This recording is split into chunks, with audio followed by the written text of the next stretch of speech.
Hello and welcome to episode 42 of Not Reserving Judgment, a podcast about the latest intrigues, triumphs, and outrages in Canadian constitutional law.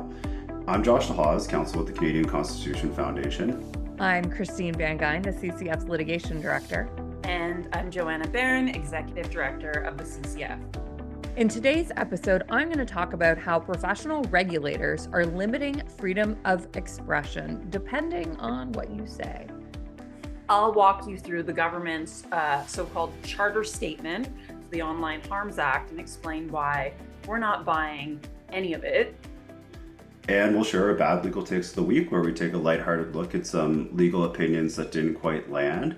But first, I'm going to update you on the new details we have about Trudeau's other two internet speech regulation laws, which are the Online News Act and the Online Streaming Act. So the Trudeau government has introduced three pieces of legislation to regulate speech online. One of them is the one Joanna's going to talk about. I'm going to talk about the other two. And the first two have actually passed and they're already law. So the Online Streaming Act, I'll start with that.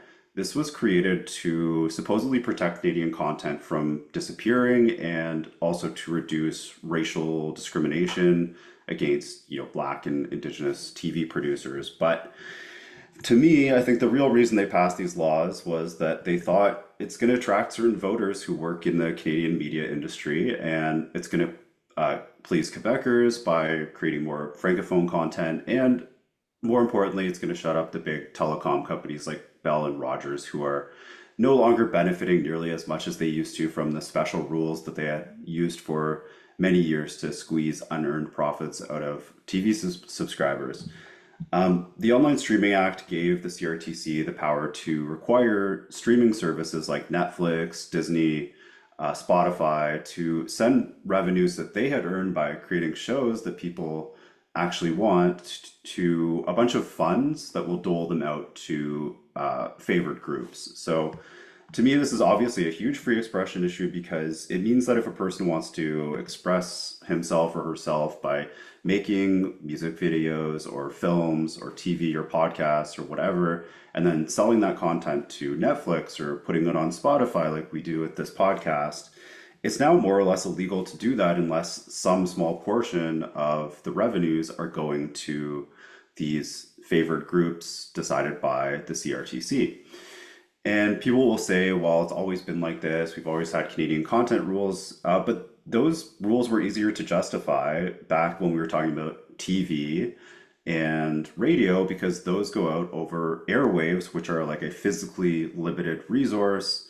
And so there's some defensible reason for the government to decide how that stuff was divided up, unlike the internet, which is limitless and anybody can go and compete there on an equal playing field. So in my mind, there's no real justification for this happening, but the special interests, the Bells and the Rogers and the various media funds are just too entrenched for the government to resist. And so that brings me to the news. So this week we found out that the CRTC, which usually moves very slowly in its consultations, has moved at lightning speed to decide how to make use of its newfound powers to divide up, to sort of tax the big, Netflixes of the world and then divide up that money.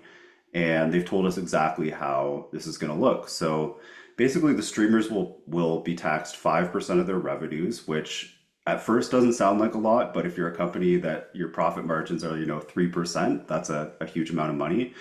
And that money will be redirected in the following ways. So 2% will go to the Canadian Media Fund for certified Canadian content.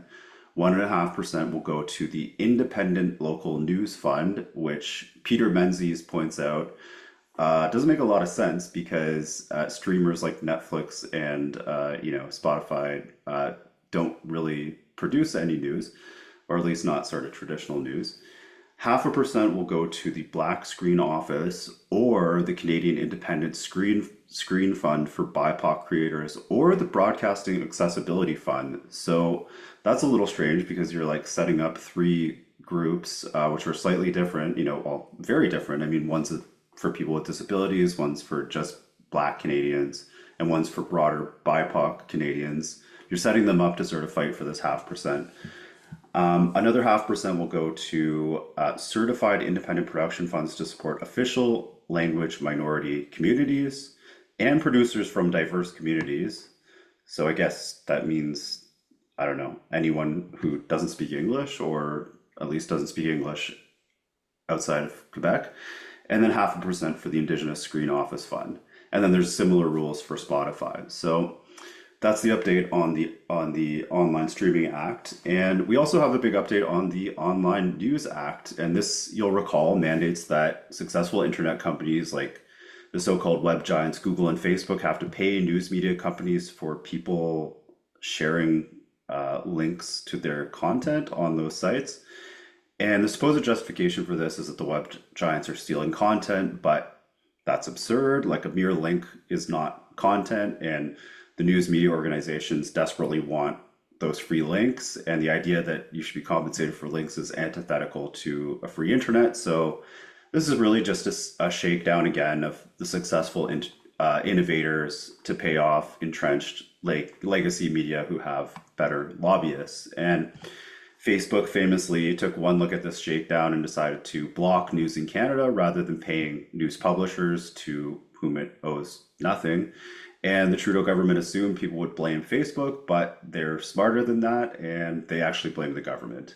And so Google made a different choice, which is that they would negotiate, knowing that since people were mad at the government about news drying up on Facebook, that they would have the upper hand. And in the end, to save themselves the embarrassment, the government decided it would let Google off the hook if they agreed to fork over $100 million a year for the news media, which is far less than the government had initially promised. So it's still a lot of money, though. It's a lot of money for nothing. And the big development this week on that Online News Act is that there were two separate rent-seeking groups that had been competing for the privilege of designing the rules for handing out the money and deciding, which newsroom jobs are going to qualify and sort of the day-to-day operations of that $100 million fund. And rather than the big newspaper and broadcaster group that people had assumed would get to dole out the cash, Google went with something called the Canadian Journalism Collective. And this is 12 tiny organizations, so tiny that former journalist, hadn't heard of most of them. One is called Pivot, one's called The Resolve, IndigiNews, Village Media, which people probably have heard of, and then something called Canadian Association of Community Television Users and Stations. So this little tiny group is going to get those powers. And the minister has already said what some of the rules are, and there is an agreement out there, which includes $7 million of the $100 million going to CBC, and $30 million going to Bell, Rogers, plus Chorus and other big broadcasters who were some of the biggest lobbyists behind this. But there is $63 other million, and they'll have some say in how that gets doled out. So, who's betting that they're going to give a disproportionate share to very small woke publications that nobody reads, such as their own? I don't know. We'll see. Now, I'm really angry about these two bills this particular week because I just spent this weekend at this seminar by the Institute for Liberal Studies where we talked about economic concepts like rent seeking and the transitional gains gap. And this stuff is just a prime example of both. So for those who don't know, rent seeking is when companies lobby for special privileges from the government that allow them to squeeze money out of consumers that they haven't actually earned. And this is really destructive to the economy because that energy that could be devoted to creating innovative products that people actually want and creating new wealth in the economy just goes to lobbying and trying to protect these entrenched, special privileges. So instead of, going and creating a new product people want, like Netflix, Netflix was like a company that used to mail out DVDs. Instead of doing that, they are just going to the government and trying to get special privileges, which is what they've done successfully through the Online News Act and the Online Streaming Act. And telecom companies like Bell and Rogers are some of the biggest examples of rent-seeking companies, although it feels bad to single them out because pretty much every company in Canada seems to do this.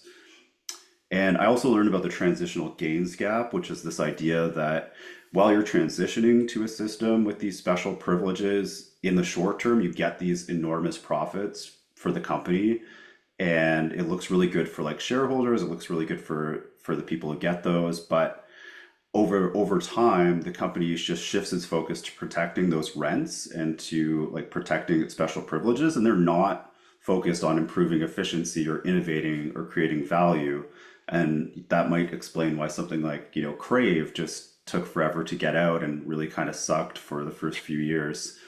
They finally did get it out, and but it's a trap because you become so invested in your special privileges that you can't really get out. You've already spent all this money like creating this system, and so it's the transitional gains gap. Is that the gains are only transitional, and eventually you get stuck, and you'd be way better off if you just competed in a free market. So anyway, as a former employee of both Bell Media and Rogers Media, which are the two big beneficiaries here, I've been thinking a lot about this, and I think I'm going to try and write some more about this, say some more about this. But I've talked enough for now, so interested to hear your reactions to these two bits of news.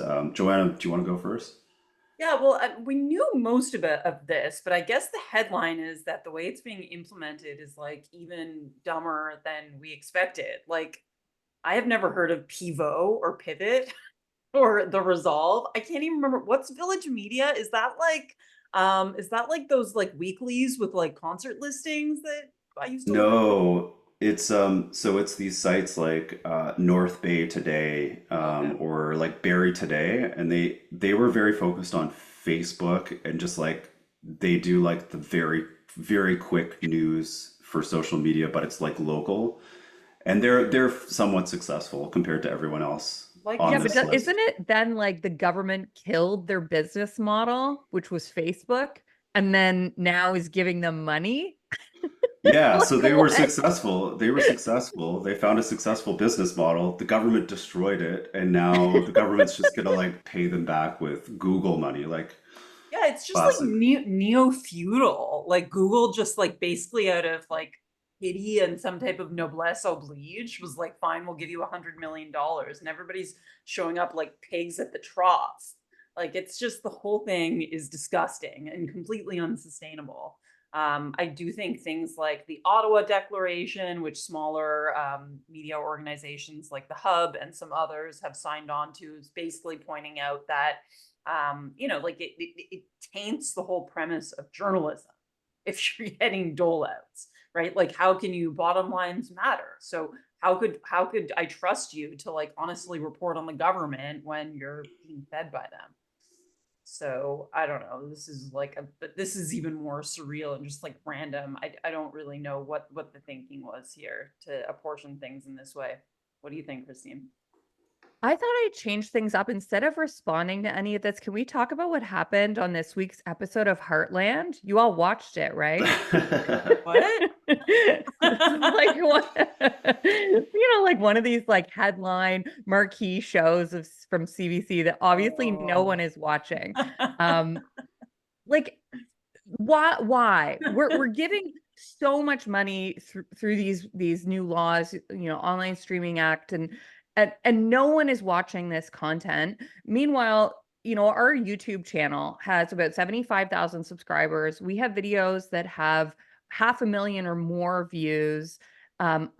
I do not expect that we would want government money, or that we would, even if we did want it, would be able to access it. So, actual Canadian content creators, and I've talked to a lot of them, people with highly successful, much more successful channels than ours. And I think ours is a great success story.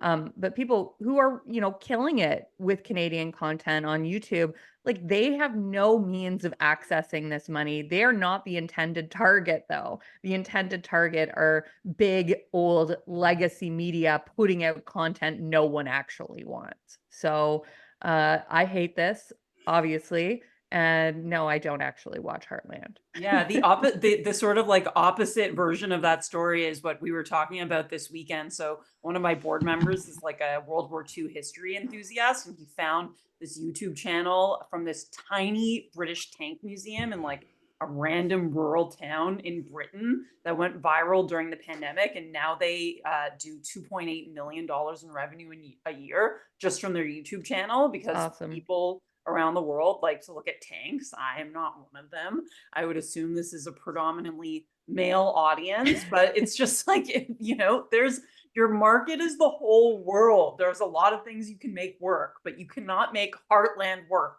There is no market demand for it. It doesn't matter how much slush funds you slurp up.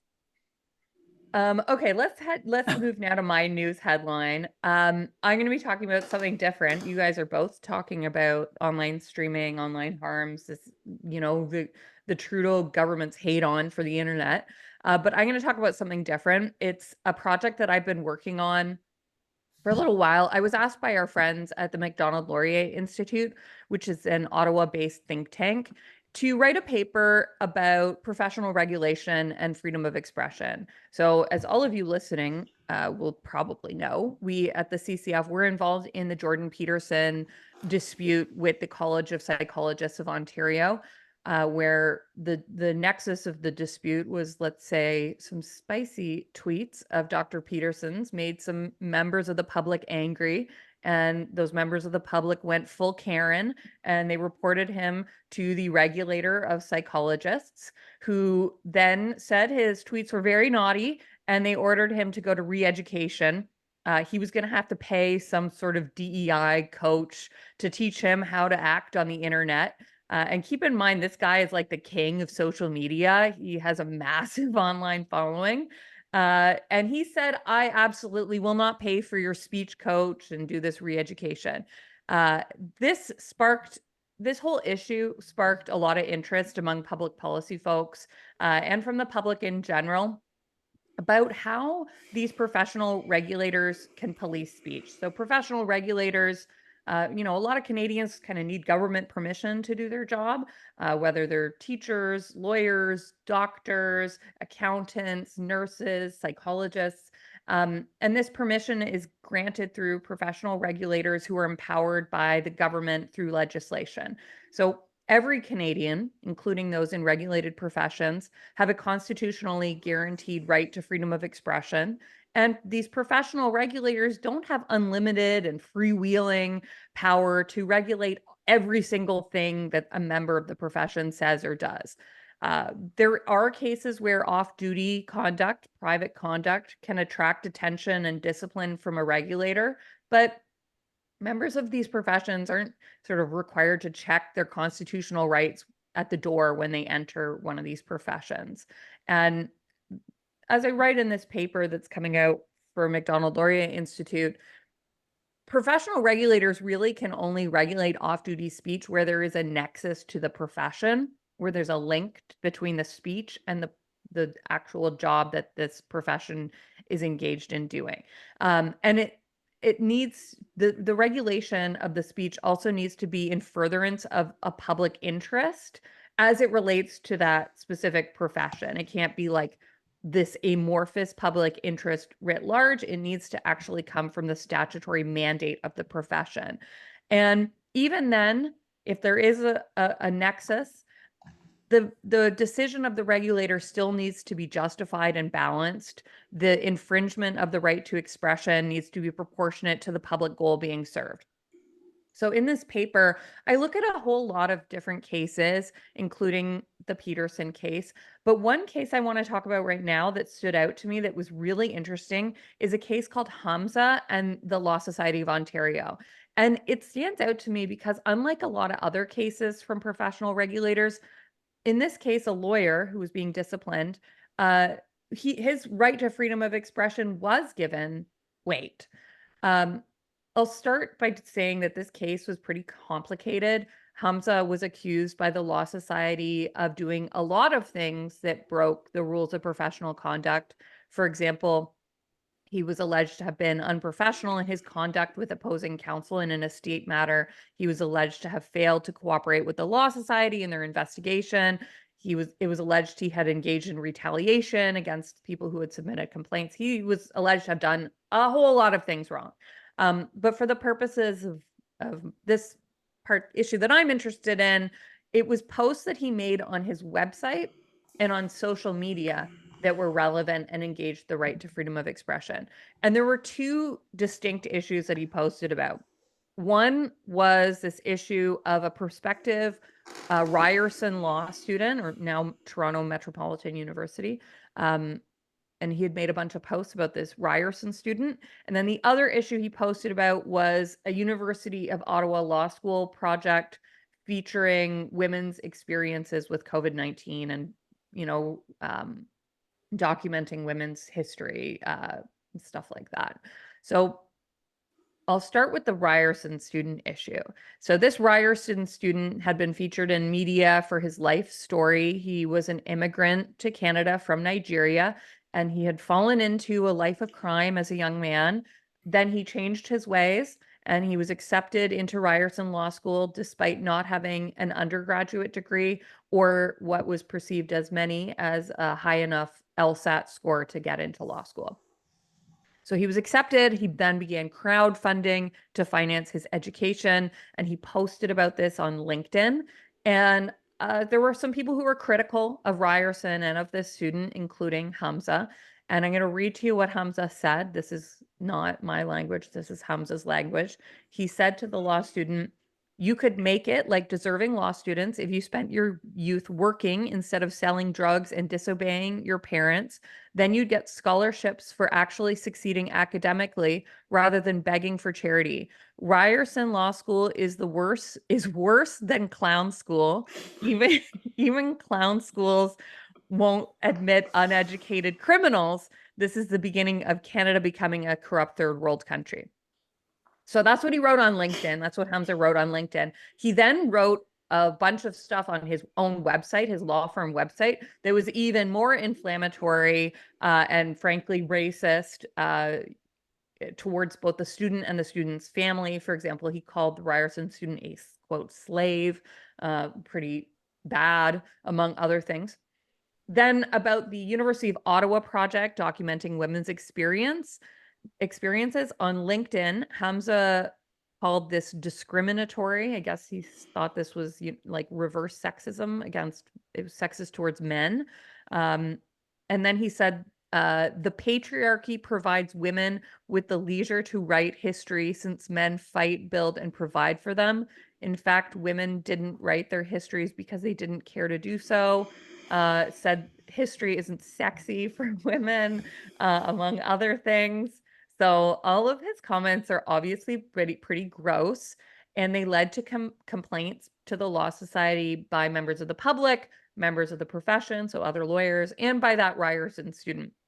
And the Law Society did an investigation, and they alleged that the statements on his website were professional misconduct, and the posts on LinkedIn were conduct unbecoming. So I'll explain why they were treated differently. The website is where Hamza sells his legal services, and it's registered with the Law Society. So when Hamza posts on his law firm website, he is operating as a lawyer. So that's why the charge there was professional misconduct. But when he's posting on social media, his conduct is off duty. So the allegation about his LinkedIn posts, which like the website posts were, I think probably I would describe as worse and more racist. But his conduct on LinkedIn, because it's off duty, it is called conduct unbecoming, which has a different standard. So the Law Society Tribunal looked into these allegations by the Law Society. They held a hearing, and they agreed that the posts on his website were professional misconduct. These were the racist posts, and he had made these like cartoons of the law student where he called him a slave and like made fun of his children. So pretty bad. And the tribunal said that this was professional misconduct. But his posts on LinkedIn, they said, did not constitute conduct unbecoming. These were the comments about the patriarchy, like being good for women, and his comments about Ryerson being a clown school. So it might be surprising it was kind of surprising to me, honestly, that the tribunal did not find that his LinkedIn comments were conduct unbecoming. But I do think that it's the correct outcome. Posts on social media, even rude, inflammatory posts, they don't engage the regulatory authority of the Law Society unless there's a very clear nexus to the profession. And even then, the right to freedom of expression needs to be balanced against the public interest of silencing speech through regulation. And keep in mind that the test for conduct unbecoming grants more leeway to expression than a charge of professional misconduct. So the Law Society also has more authority to regulate posts on his law firm website where he sells professional services than it has authority to regulate his posts on social media. So my favorite part of the decision was where the tribunal held that calling Ryerson a clown school on LinkedIn may be offensive and patronizing, but doesn't cross the threshold of conduct unbecoming. While comparing a law school to a clown school is certainly offensive, it does not amount to a comment. I know, I love it. It does not amount to I mean, a comment. put some respect on clown schools. I'm sure they learn serious things. This is Clowns are important. very offensive to clown schools to Rights for compare clowns. Ryerson to a clown school. So they said that it doesn't warrant disciplinary action absent a relevant nexus. And that they emphasize that in a free and democratic society that provides constitutional protection to expressive freedom, foolish or ill-advised lawful expression, even if it's offensive, that's made in a purely personal or private capacity will not tend to bring discredit on the legal profession because reasonable people will understand the importance of expressive freedoms.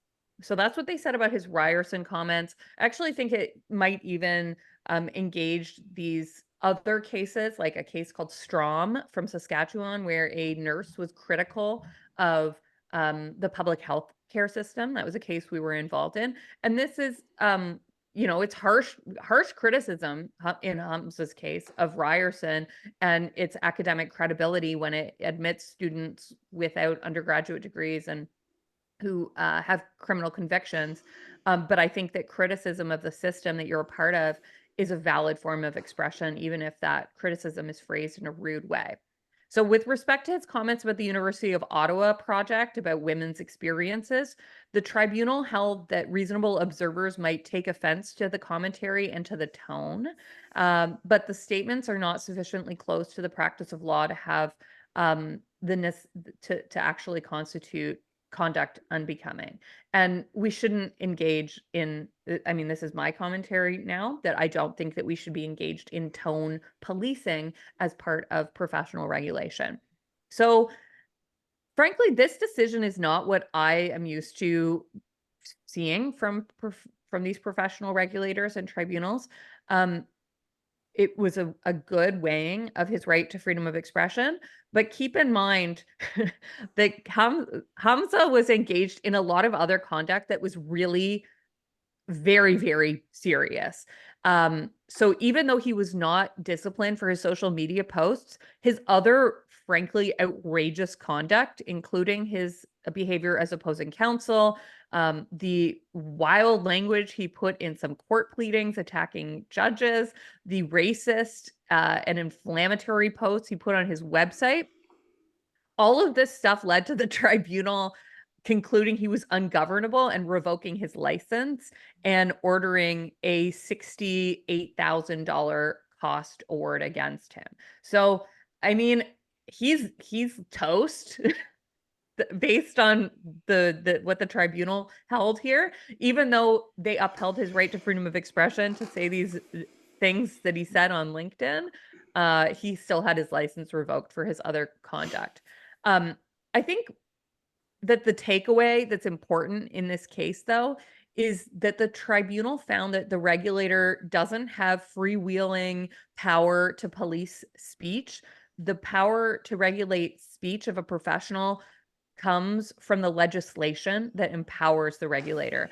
And regulating speech requires there to be a nexus to the profession and that the speech is balanced against the public interest is balanced against the right to freedom of expression. So a really kind of fascinating, wild case of this ungovernable individual. Josh, what do you think? Ryerson, clown school or law school? No offense to any of our listeners who went to Ryerson. Definitely clown school. This is so interesting. Like, I'm normally really skeptical about just regulation of like these self-regulated professions in general because they always seem to mission creep and go way too far, and expression is one of those areas that they just tend to think they have the power to limit when they're really, harming the public by preventing people from having different points of view, whether you're talking about nurses or doctors or lawyers. But in this case, it shows that this panel, like, they really got it. They got why they're there. They are there to protect the public and not to police speech. So, that's a really good thing. Ryerson is a clown school, and this whole situation, like the guy that we're talking about, who was the target of some of these racist posts, so not Hamza, but the Nigerian Canadian guy. I don't know if you follow his Twitter feed, but so he is just like basically his feed right now is all pro Hamas, but like Oh yeah, very yeah. severely. I saw he was just defending the Hezbollah and Hamas protesters at the Nova Musical exhibit in New York. He was like, yes, clearly they should be protesting this. Oh yeah, Atrocious, but they're which is they were screening a film about this the massacre. extremely traumatic massacre at the music festival. He also tweeted recently about how he's experienced racism all his life because he went to this public school, and it happens to be one in my neighborhood, and it's like the fancy public school that you do your best to try and get into. So like this whole story that Ryerson, they accepted this guy so that they could use him in marketing, to try and say like, look, we're like the most woke school.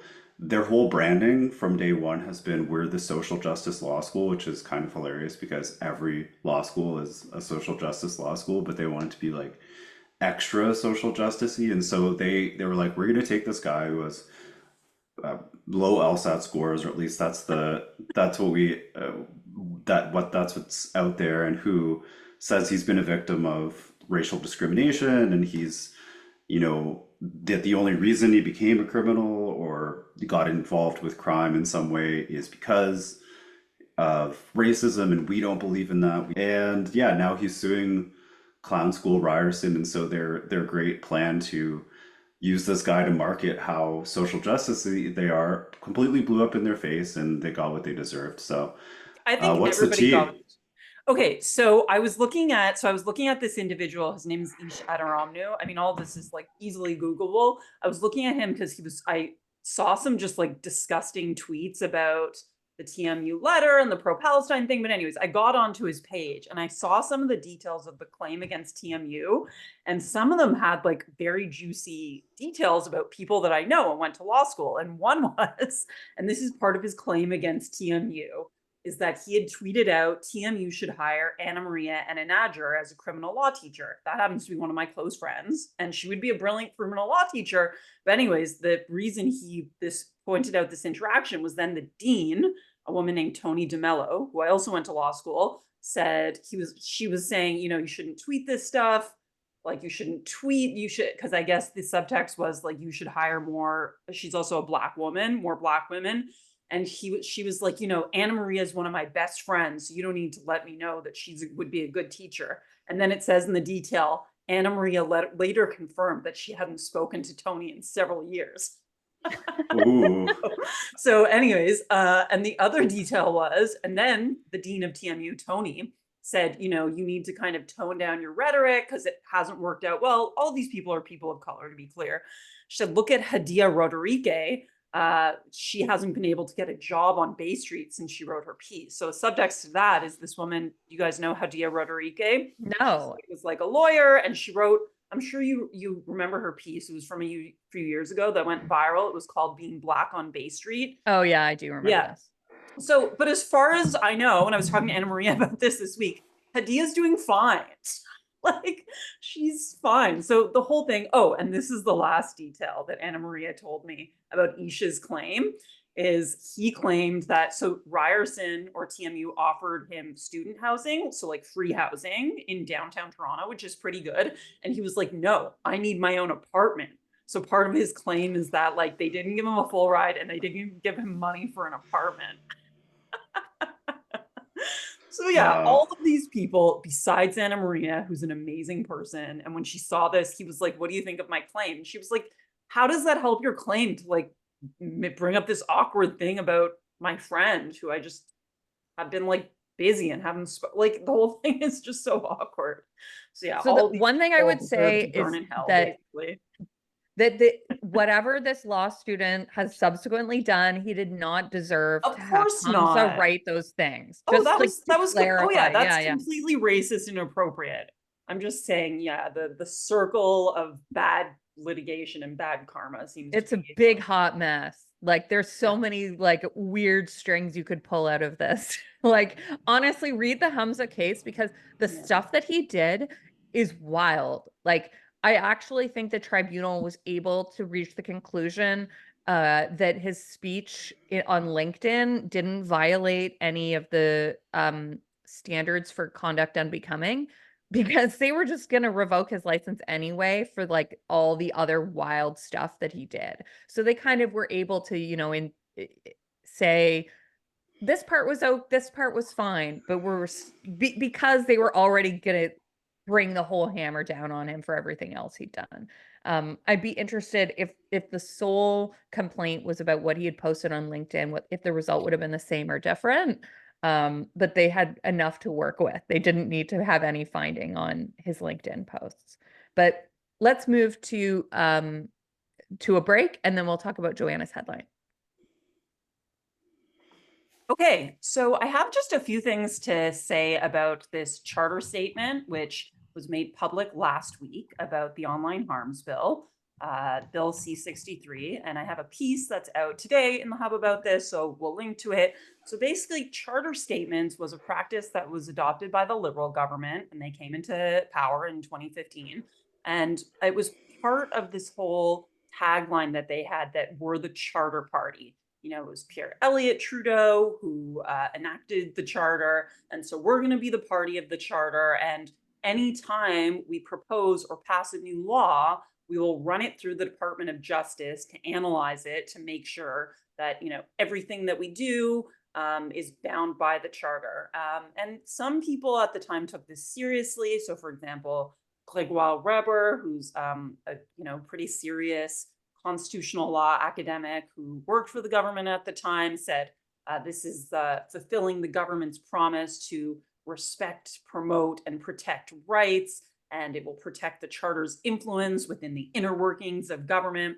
So it sounds good in theory, but looking at this charter statement for the Online Harms Act, we have kind of come full circle. So reading through it, it is just a repository of ends-motivated reasoning. Shockingly, it did not find any areas of constitutional concern with the bill. Everything gets a flying score. And look, let's look at this from a realist point of view.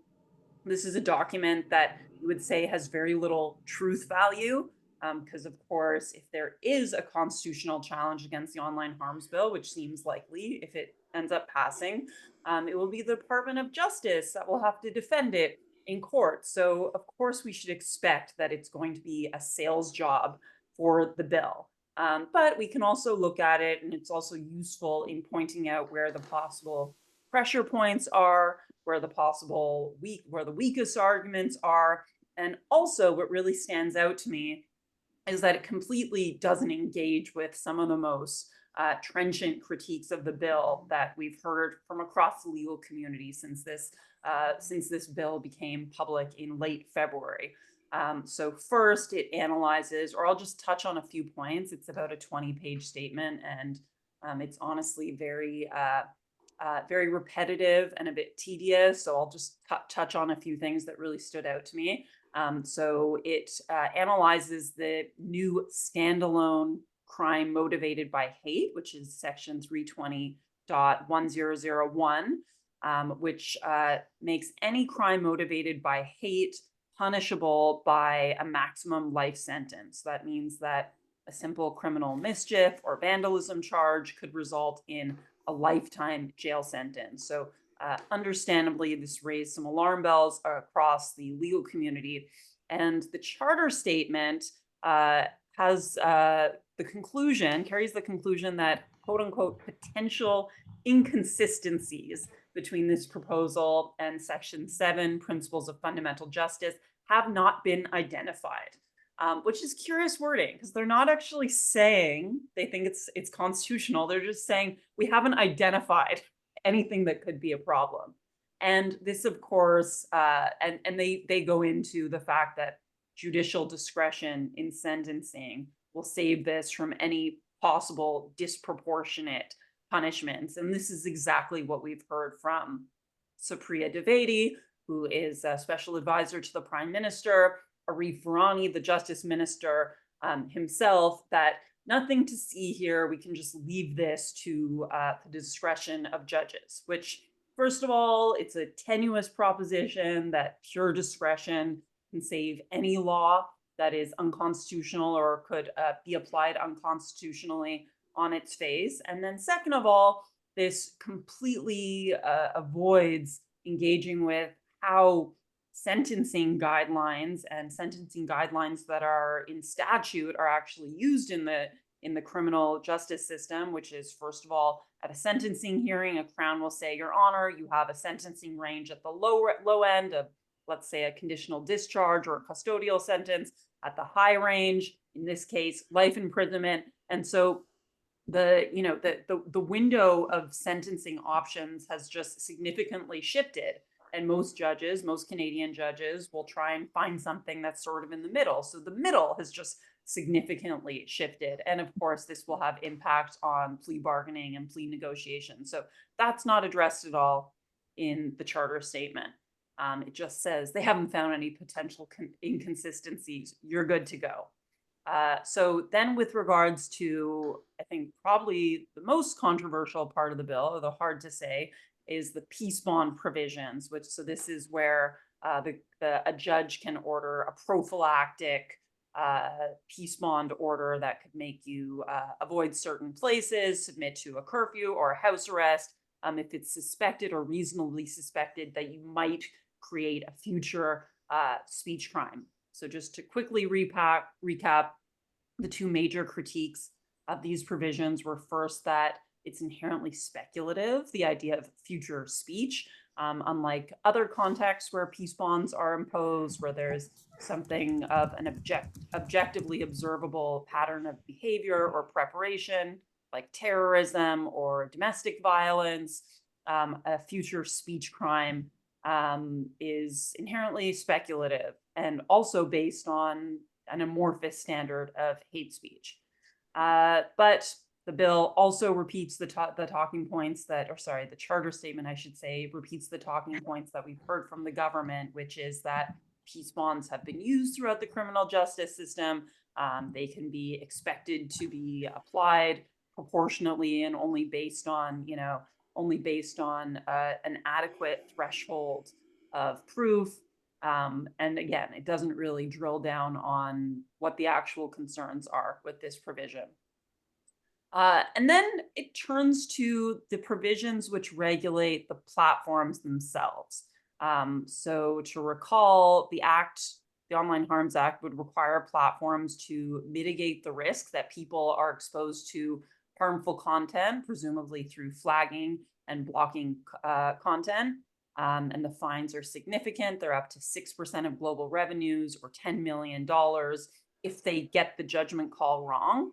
But with the constitutional analysis of the impact of these provisions on the right, for example, to free expression, the charter statement just totally outsources the constitutional impact to the platforms themselves. So they say the act would generally not take a prescriptive approach to the measures that operators should adopt, in the expectation that a more flexible approach would enable operators to use their knowledge, expertise, and innovation to effectively mitigate risks.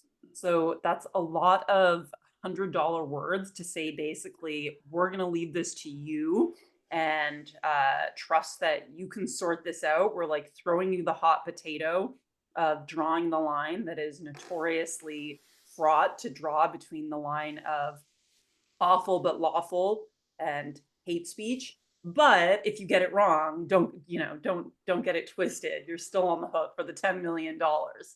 And I just think this is a scary proposition where the state has basically outsourced the regulation of speech to private companies, which don't have inherent interest in protecting rights, which are, of course, interested in revenues, and are interested in avoiding fines. And in some cases, as we've seen with the whole Google thing, keeping a workable relationship with the state. So my last comment on this is that if the original intent of these charter statements was to enhance transparency, to show us that all branches of government are thinking with the same constitutional barriers in place, I would argue that this statement shows that it's effectively serving the opposite outcome. It's effectively a piece of top-down government agitprop, or Christine, you called it propaganda.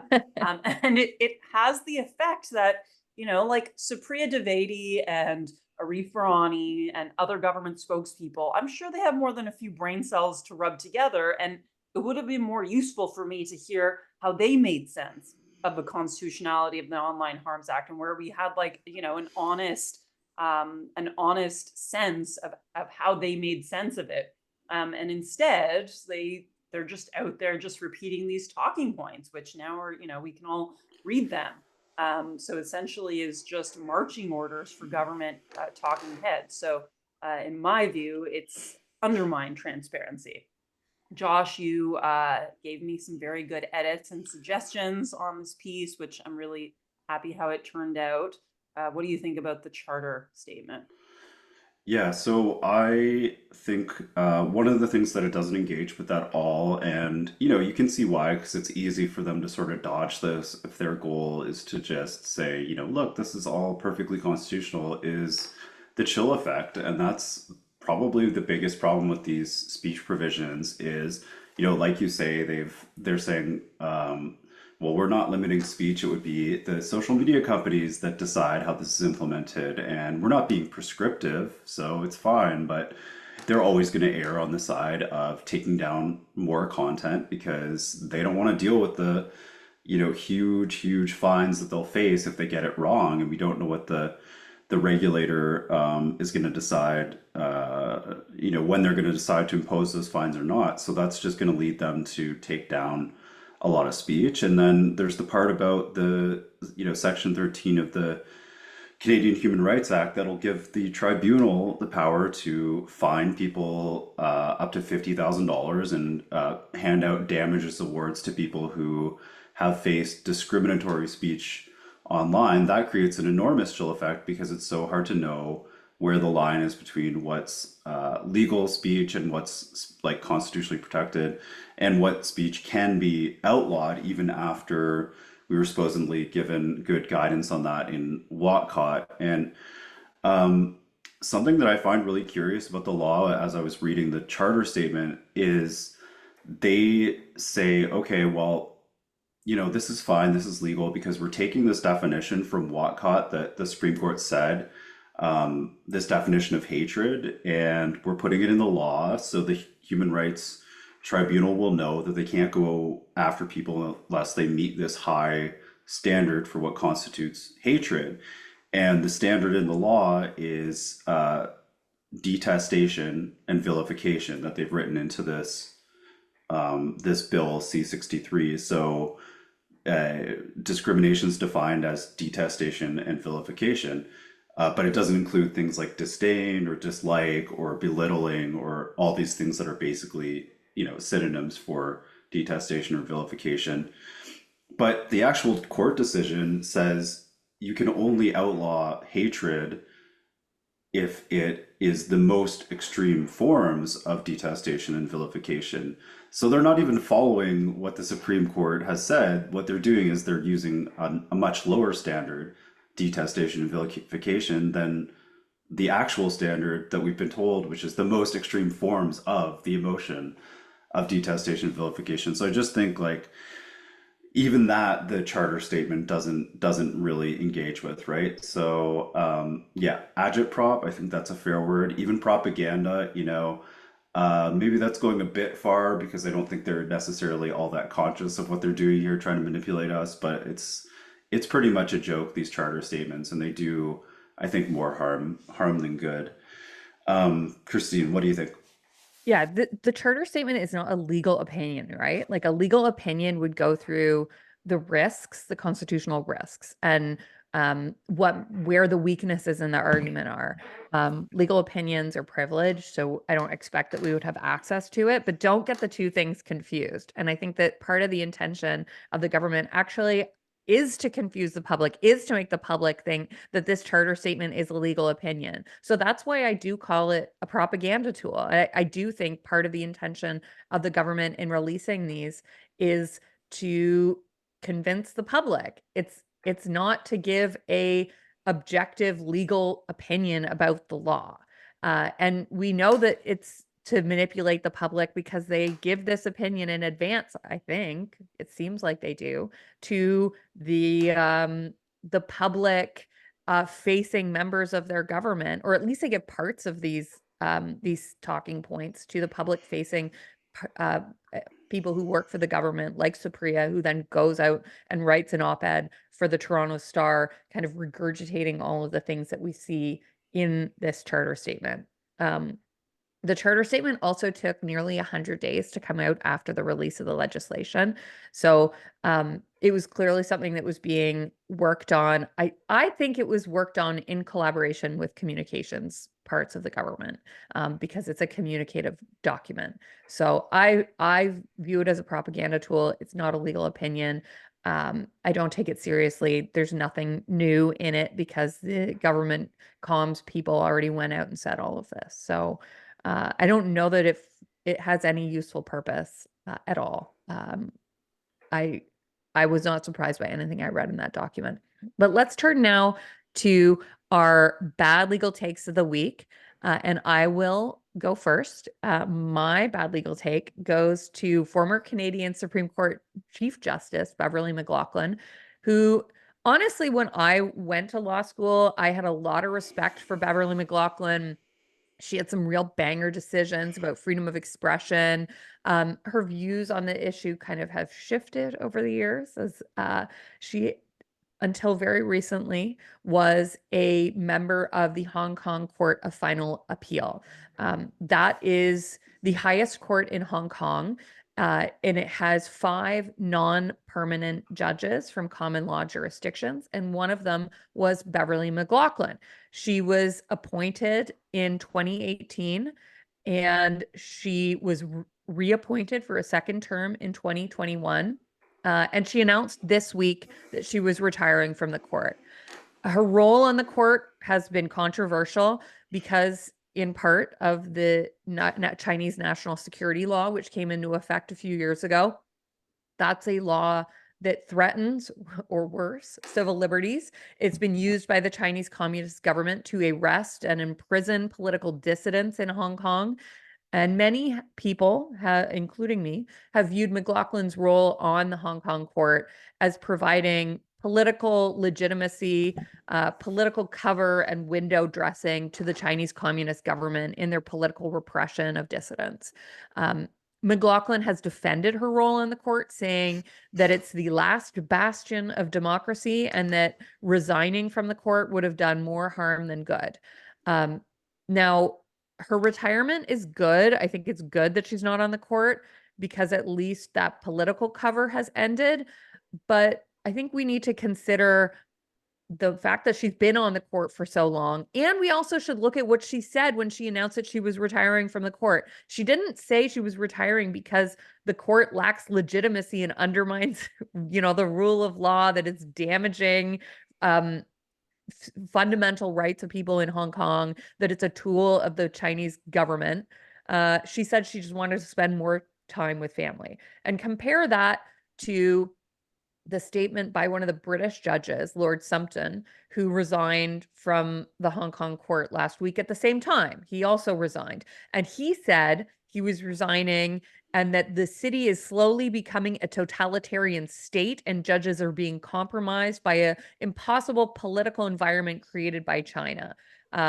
McLaughlin, on the other hand, said, I want to spend more time with my family. And she said, I continue to have confidence in the members of the court, their independence, and their determination to uphold the rule of law. So my bad legal take goes to McLaughlin for being on the court at all, for staying on the court, and then for not even being able to say once she resigned that the Chinese Communist government is doing damage to Hong Kong.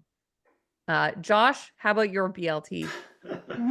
Mine goes to CTV and National Post this week, although I don't want to go too hard on them because there was a time when CTV wouldn't have even covered this story. So last week, UBC posted this job ad for an oral cancer researcher, and the job is limited to the current federal employment equity groups, which means basically no white men can apply. And everybody who listens to this podcast already knows this stuff drives me crazy. And Elon Musk tweeted about it, and he tweeted the obvious question, is this legal? And this prompted many people to mock him, and both the National Post and CTV ran stories saying, yes, of course, this obviously discriminatory job ad is legal, but neither bothered to even mention the equality guarantee in the Constitution, which is the most important thing here. And CTV interviewed employment lawyer Daniel Lublin, who explained that the Federal Employment Equity Act mandates that these institutions taking federal funds have these sorts of affirmative action policies in place, and that's true. But what this CTV writer took this to mean, and National Post similarly, is that this somehow renders the whole project automatically legal. And what's really happening here is this is the Canada Research Chairs program, so the most prestigious and expensive federal taxpayer-funded research grants. This program has a plan in place to supposedly create perfect equality of outcome between these groups that are mentioned in the Employment Equity Act, which is women, people with disabilities, Aboriginal people, and racial minorities by 2027. And soon, by the way, this is being changed by the federal Liberals to include LGBT and Black people who will also have these sort of special privileges. And so this is an affirmative action program, or what's now called employment equity. And to me, it's fundamentally discriminatory because rather than allowing people to apply for jobs, regardless of their immutable characteristics, this approach is saying that, race and gender and things like disability have to always be considered, and they're the most important thing. And if there isn't equality of outcome, then that's automatically evidence of discrimination. I think this is crazy when we're talking about something like oral cancer research, because there might be all kinds of reasons why the pool of applicants is more heavily male, if that's what's happening, or maybe is more heavily Asian Canadian, if that's what's happening. And I don't know that there's necessarily any evidence of discrimination going on here. People tend to claim that these programs are automatically legal, though, because of Section 15.2 of the Charter. So Section 15.1 says every individual is equal before and under the law and has the right to equal protection and equal benefit of law without discrimination. And then Section 2 says this does not preclude any law, program, or activity that has as its object the amelioration of conditions of disadvantaged individuals. So while Section 15.2 obviously does protect some forms of affirmative action, it also has requirements, including that the object be amelioration of conditions of disadvantaged individuals. And I'm not convinced that, oral cancer researchers who happen to just not be white, straight, or male are necessarily from disadvantaged groups, because if you look at the research from the US, for example, where this type of stuff is less likely to be considered legal, there's research that shows that when resumes with female names or non-white names are like twice as likely to get picked out of the pile than resumes with white men's names on them. And there might be other reasons why women don't go into oral cancer research. Maybe they're doing something more interesting with their time. But anyway, even if your argument is that is that unequal outcomes are automatically evidence of discrimination. I think it's kind of ridiculous to suggest that all non-white races, for example, are disadvantaged on campus. So anyway, long story short, I can understand why National Post and CTV are saying, yes, this is legal, but I think it's a lot more complicated than it first appears, and that people really need to consider the Constitution and the equality guarantee when they're talking about this stuff. So, Joanna, let's move on to yours. So what's your bad legal take? Yeah, so mine goes to basically CBC for just always wanting more regulation. They're really upset, and they published an article last week about what's stopping Ontario from passing a law to oust misbehaving bad counselors. So this is a proposal that looks like it has no legs to bring in a new Municipal Accountability and Integrity Act, which would create a board of integrity commissioners to adjudicate claims of misconduct against municipal councillors, set out a path for ousting councillors and bar those who fail egregiously from running for a full election cycle. So we have a little bit of experience, or have friends who have experience with these municipal integrity commissioners. Our friend Doug Judson, who had a little contretemps with some of his constituents. He was involved in, he's a town councillor in Fort Francis, Ontario, and he was involved in an initiative to change the name of a street in the town from Colonization Road.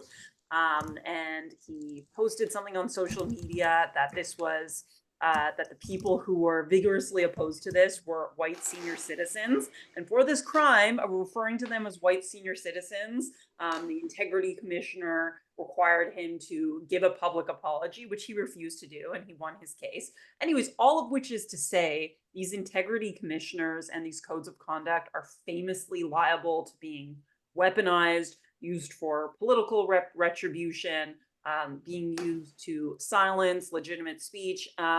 And basically just the point is, which looks like Doug Ford thankfully has agreed with, and what we've been saying, and of course we also have experience with this in our John Robertson PEI case, which we've talked about a lot, another example of legitimate, if controversial speech being silenced. But vote these people out. If you don't like them, they're democratically elected.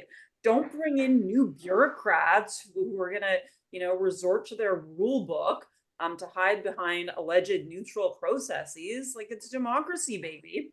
So I'm so sorry, CBC, that your wish to have more bureaucrats and more publicly funded offices to muddle with something where there's no existing problem, where the cure is certainly much better than any actual problem.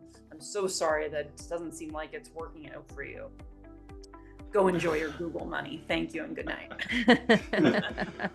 I'm glad you brought up John Robertson. There's some minor updates that I'll tell you about, Joanna and Christine, once we're off this particular call. Yeah, so that's the end of the show.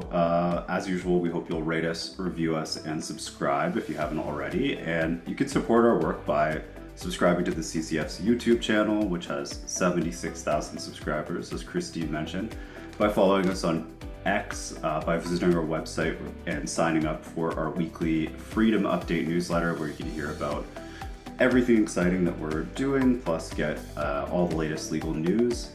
And the CCF is a nonpartisan legal charity funded by your donations, so please do go to our website and click that blue donate button if you can. Thanks for listening.